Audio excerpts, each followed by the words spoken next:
5 nouveaux ambassadeurs ont présenté, mardi 27 juillet, leur lettre de créance au président de la République au palais de la Marina.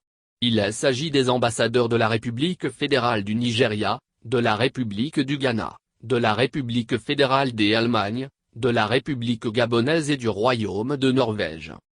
Tukur Yusufu Buratai est le nouvel ambassadeur désigné du Nigeria après le Bénin avec résidence à Cotonou. Officier supérieur de l'armée nigériane à la retraite, il est titulaire d'un diplôme de l'Académie nigériane de la défense, obtenu en 1981, d'une licence professionnelle et d'une maîtrise de lettres en histoire, de même qu'une maîtrise de philosophie en études de sécurité et d'un doctorat obtenu à l'Université d'État de Kaduna. C'est à lui que revient désormais l'honneur d'être l'interface diplomatique entre son pays et le Bénin. Tukur Yusufu Buratai est heureux d'être à Cotonou.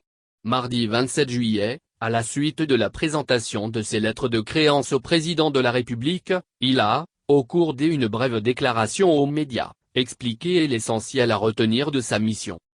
Les relations entre le Bénin et le Nigeria sont de longue date. Nous avons des relations économiques et culturelles et nous travaillons à les renforcer, a expliqué le diplomate nigérian. Avec le chef de l'État, nous avons débattu, notamment la question de la sécurité au niveau des frontières. Nous aurons l'opportunité tant sur le plan bilatéral que régional de voir se concrétiser différentes questions avec le temps, a-t-il indiqué. Mon rôle sera de promouvoir tous les accords, tant au niveau économique, culturel, que sécuritaire, surtout au niveau des frontières.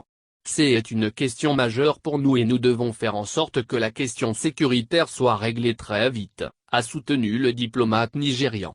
Avant sa nomination au poste au Bénin, il était depuis 2015 chef d'état-major de l'armée de terre nigériane.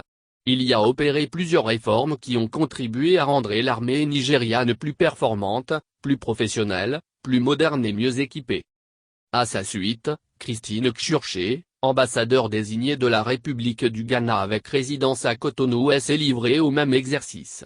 Cette admiratrice secrète du Bénin, notamment dès l'histoire de ces Amazones et qui a toujours rêvé de marcher sur leurs pas, et mieux de se retrouver sur leur terre, arrive à Cotonou avec le sentiment d'avoir accompli son destin. Elle a donc présenté au président Patrice Talon ses lettres de créance avec un sentiment de satisfaction qu'elle n'a pas caché à sa sortie des audiences. C'est d'ailleurs avec cette même détermination qu'elle compte assumer les fonctions que le président de son pays a bien voulu lui confier. Fonctions qui se présentent avec aisance, reconnaît la diplomate ghanéenne, au regard des liens de fraternité et d'amitié entre les deux pays, et surtout des ambitions des chefs d'État des deux pays. Poursuivre la tradition. Le Bénin et le Ghana ont une longue histoire commune tant sur le plan de la culture qu'historique. Nous avons des liens très étroits et nous nous considérons comme frères et sœurs. De même, le président du Ghana tient à ces liens et il est très proche du président Patrice Talon, assure-t-elle. Fort de ces liens, les deux pays, sous son action, dynamiseront les rapports entretenus au plan de la coopération, notamment en ce qui concerne les mines et l'agriculture. Nous allons travailler ensemble pour construire la prospérité de nos deux pays. Et l'objectif c'est que l'on puisse dire oui, nous avons été les acteurs qui ont travaillé pour le développement de nos deux peuples, espère-t-elle. Et l'assurance à peine voilée de la diplomate a donné un souffle nouveau à la coopération entre les deux pays trouve aussi des répondants dans son riche parcours professionnel, administratif et militant. Christine Tchurché a été entre autres secrétaire d'État, chargée de l'éducation de base, de l'enseignement secondaire et de l'éducation des jeunes filles, puis ministre de l'Environnement et de la Science dans son pays. Elle a pris part à plusieurs conférences et séminaires et a reçu plusieurs distinctions honorifiques au plan international. Avant sa nomination en qualité d'ambassadeur extraordinaire et plénipotentiaire du Ghana après le Bénin, elle était présidente du conseil d'administration de la Compagnie nationale de gaz du Ghana. Députée du Cap Coast, elle est aussi fondatrice, directrice générale d'une fondation qui porte son nom.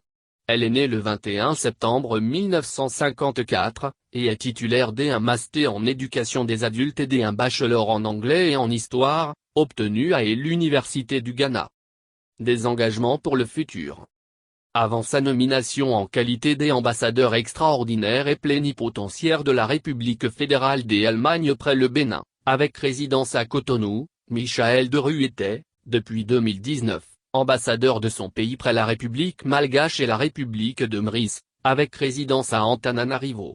Le continent africain, ce diplomate né le 6 février 1957 à Bonn, diplômé en droit qui fit son entrée au ministère fédéral des Affaires étrangères en 1988 en tant qu'attaché au centre de formation diplomatique, le connaît très bien.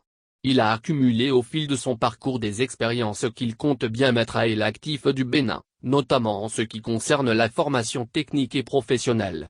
Marié et père d'un enfant, Michael Deru dit avoir été reçu à Cotonou avec hospitalité, expression de l'excellent état des relations entre le Bénin et la République d'Allemagne.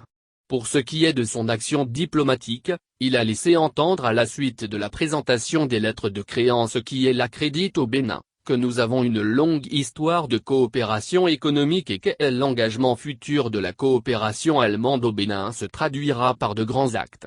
Tout particulièrement des projets pour la formation professionnelle et technique, chose essentielle pour le futur développement au Bénin. Il faut aussi, selon lui, travailler pour plus d'investissements de la part du secteur privé dans l'intérêt du pays pour créer des structures vitales et capables de booster le développement. Michael Deru a été entre autres responsable des instituts Goethe en Europe et en Amérique latine, chef division de la presse et porte-parole de la représentation permanente de l'Allemagne auprès de l'OTAN, chef adjoint division des armements nucléaires, chef division à la représentation permanente de l'Allemagne auprès de l'Union européenne à Bruxelles, consul général de son pays à Lagos au Nigeria, chef de mission adjoint et directeur du département économique à l'ambassade allemande à Nairobi. Coopération Sud-Sud. Seyid Aboloko est l'avant-dernier diplomate à présenter ses lettres de créance au chef de l'État. Ambassadeur extraordinaire et plénipotentiaire du Gabon, il entend ouvrir une nouvelle page dans les relations entre les deux pays. Certes, ce n'est pas une nouvelle coopération, reconnaît-il, car il s'agit de deux pays frères. Mais il y a lieu de donner un souffle nouveau au rapport. En 2021, la coopération prendra une autre envergure et sera dynamisée au plan économique pour valoriser les échanges sud-sud, s'est engagé Seyid Aboloko. Selon lui, il faut certes la coopération internationale, mais la meilleure est celle que nous avons entre pays frères pour renforcer le cadre de coopération au plan politique, diplomatique, économique et social. Le nouvel ambassadeur s'impose de mieux étoffer les relations bénino-gabonaises. Pour lui, les deux pays doivent se servir mutuellement de leurs capacités et qualités pour mettre les échanges à un niveau capable de booster le développement. En dehors des échanges économiques, il va s'appuyer sur l'industrie forestière et les changements climatiques, domaines dans lesquels son pays dispose d'un capital certain, pour combler les attentes et défis du Bénin. Seyid Aboloko est né le 22 août 1976. Marié et père de 4 enfants, il est titulaire d'un diplôme d'administration, des sciences économiques et sociales et de gestion des entreprises des universités Omar Bongo et Evry Valde-Essonne. Il a débuté sa carrière au sein de la Banque Platine en 2006. Par la suite, il a été conseiller financier de société gestionnaire des crédits immobiliers. Il est entré à la présidence de son pays en qualité de conseiller du président et chef de cabinet du secrétaire général adjoint en charge de la coopération entre le Gabon et les investisseurs islamiques. Après cette expérience, il fut nommé directeur de cabinet. Avant sa nomination en qualité d'ambassadeur extraordinaire et plénipotentiaire près le Bénin, il était directeur général de l'Office des ports et rades du Gabon. De nouveaux axes de coopération avec la Norvège. Nous avons avec le président Patrice Talon abordé les différents axes de coopération et l'avons remercié pour le soutien du Bénin à notre élection au Conseil de sécurité à l'ONU. Les axes de coopération touchent des secteurs comme l'économie, les énergies renouvelables. Nous projetons aussi de renforcer les liens de coopération entre les deux pays et de travailler de commun accord pour bénéficier de ces accords mis en branle. C'est ainsi que Knut Livlin, ambassadeur extraordinaire et plénipotentiaire du Royaume de Norvège près le Bénin, avec résidence à Abuja, résume ses échanges avec le président Patrice Talon à la suite de la présentation de ses lettres de créance. Nous avons entamé les discussions dans plusieurs secteurs mais la pandémie nous a un peu freinés. Nous sommes en train de discuter pour des actions fortes au niveau du secteur maritime, et l'économie bleue avec des entreprises spécialisées, mais des autres projets des accords de coopération seront aussi concrétisés, a poursuivi l'ambassadeur, expliquant les points forts de son action diplomatique à Cotonou. Marié et père de 2 enfants, Knut Livlin est né le 2 juin 1978 à Oslo, en Norvège. Il est titulaire d'une licence professionnelle en économie et administration et d'un master de littérature en études sur la sécurité.